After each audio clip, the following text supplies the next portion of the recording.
I'd like to move on to Senator Cruz. Senator, we have some breaking news tonight. North Korea's dictator, Kim Jung Un, has ordered that country's nuclear weapons to be made ready at a moment's notice. And this comes just hours after the UN Security Council approved the toughest sanctions in 2 decades against that country.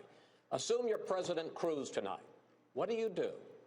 Well, you're right. The news is very disturbing that Kim Jong Un has put their nuclear weapons on ready state. I'm glad that we're sending another carrier group to the South China Sea. I'm glad that Congress passed sanctions on North Korea. But this is all the result of the failures of the Clinton administration 2 decades ago that negotiated a deal with North Korea, lifting the sanctions, allowing billions of dollars to flow in, and they used that money to develop nuclear weapons in the first place.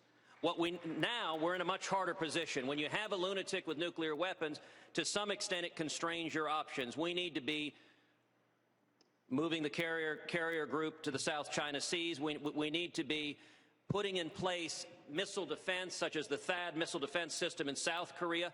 We need to be pursuing space-based missile defense. One of the advantages of space-based missile defense is that if you have a missile launch in North Korea or you have a missile launch in Iran, a space-based missile defense can take out 1 or 2 or 3 missiles before it can cross over and do damage. And we also need to be putting pressure on China because North Korea is effectively a client state of China. All of that will happen with a strong commander-in-chief that is devoted to keeping this country safe. Thank you, Senator. Governor